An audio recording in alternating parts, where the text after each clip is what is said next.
அருமையான என் அன்பு சகோதரனே, என் அன்பு சகோதரியே, என்னோட ஆலோசனை பகுதியாக அமெரிக்கா தேசத்துல சார்லஸ் பென்னி என்ற ஒரு ஊழியக்காரர் இருக்காரு.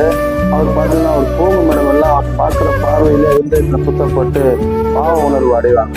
அப்படியே ஒரு இடத்துல அவர் பிரசங்கம் பண்ண போகும்போது 2 வாலிபர்கள் ஆண்டவராகிய இயேசு கிறிஸ்துவை ஏற்றுக்கொண்டாங்களாம். இருதயத்துல குத்தப்பட்டு நான் இவ்வளவு பெரிய பாவியா இருக்கிறேனே, இவ்வளவு பாவம் செய்திருக்கிறேன்னு சொல்லி ஆண்டவராகிய இயேசு கிறிஸ்துவிட்ட அவன் வாழ்க்கையை ஒப்பு கொடுத்து ஆண்டவருக்காக ஏதாவது காரியம் செய்யணும் அப்படின்னு சொல்லி தீர்மானம் எடுக்கிறாங்க.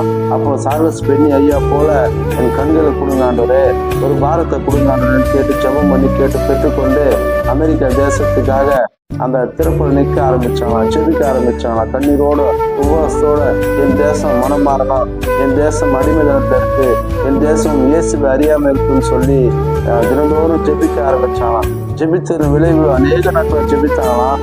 ஜெபித்ததன் விளைவு எந்த பட்டணத்துக்காக ஜெபிச்சாங்களோ அந்த பட்டணத்துல 1,00,000 ஆத்துமாக்கள் ஆண்டவராகிய இயேசு கிறிஸ்துவை ஏற்றுக்கொள்ள ஆரம்பிச்சாங்க. 1,00,000 ஆத்துமாக்கள் ஆண்டவராகிய இயேசு கிறிஸ்துவுக்குள்ள வந்தாங்களாம், ரட்சிக்கப்பட்டாங்களாம், பாவ உணர்வு அடைந்தாங்களாம், இயேசுக்காக பெரிய காரியங்களை செய்ய ஆரம்பிச்சாங்களாம். இதை கேட்டுக்கொண்டு இருக்கிற சகோதரனே, சகோதரியே, சார்லஸ் பென்னி பிரசங்கத்தை கேட்டு 2 பேர் ரட்சிக்கப்பட்டு அவருக்குள்ள திருப்பில் நின்று தேசத்துக்காக ஜெபிக்கணும் ஒரு தீர்மானம் எடுத்து தேசத்துக்காக ஜெபிச்சாங்க.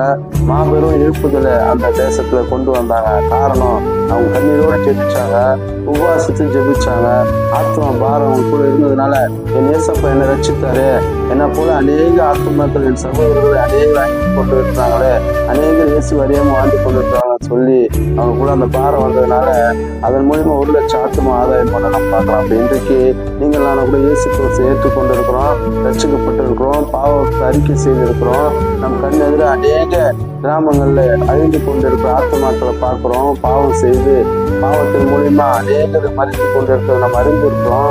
ஆனா நமக்கு அவருக்காக ஜெபிக்கணுன்ற உணர்வு நமக்குள்ள வரல, அவருக்காக திருப்பதி நிற்கணும்னு நமக்கு தோணல, அவருக்காக உபவாசம் பண்ணி கண்ணீரோடு ஜெபிக்கணும்னு நமக்கு தோணல.